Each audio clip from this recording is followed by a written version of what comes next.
My name is Tori Phillips. I was raised in church, and I saw a lot of wrong things that happened to people. They were outed or shunned because they were divorced. They had a baby out of wedlock, stuff like that. They were shunned and pushed aside and excluded from church. So we went to different denominations, and I asked my dad one time why we went to different denominations. He said we went where the message was correct. And that was a message of love and caring. So I think deeply ingrained in me is that desire to care for people and to help people. Yeah, our family was much different than a lot of families. But even then, I still understood that to be different in the church, you could be excluded and separated from the group and shunned, yes.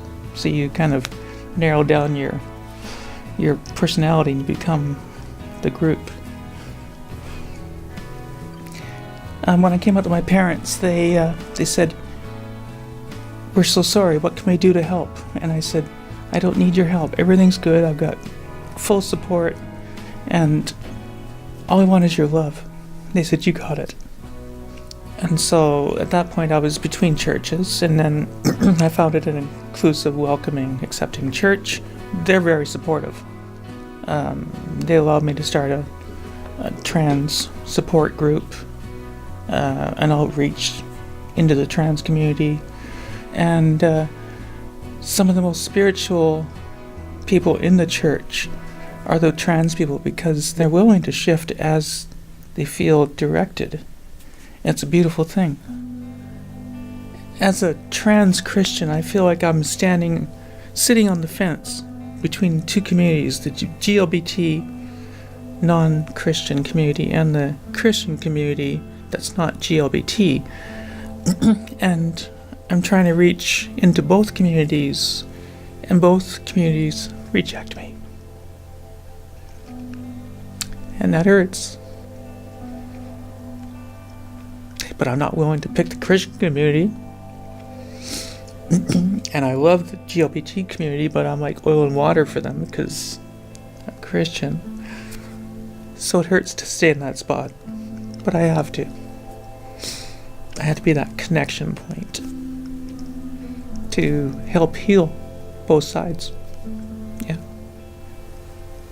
Don't forget Adam and Eve. Adam was male, genetically chromosome male, right? And so a rib was taken out of Adam, and from that was created Eve. So Eve was the first transgender woman because it was changing of gender chromosomes so that she became female. So there's a lot of murkiness in the Bible that people don't recognize. I've changed a lot in my Christian view of connectedness with the world. I used to believe that you have to wear a cross and you have to look a certain way and not be involved with people that are drinking or doing drugs. But as I've gotten older, I realize there's not much black and white in reality. So wearing that cross around my neck to me was a statement that I'm Christian. And then I went for a dinner with some other trans people, and the person across from me said, "I need to address the issue in the room." And I'm going, "What's the issue in the room?" They were looking at me and they said, "The cross. You got there. Are you a hateful Christian?" I said, "No, I'm not a hateful Christian. I'm a loving and caring and welcoming, inclusive Christian." And since that time, I've never wore that cross in public because it caused too much pain to people because they've been hurt by church. I would never put the cross back on again. In my heart, it's there. That's all I need. There's Christians that are Christians out of love, and there's Christians that are Christians out of fear.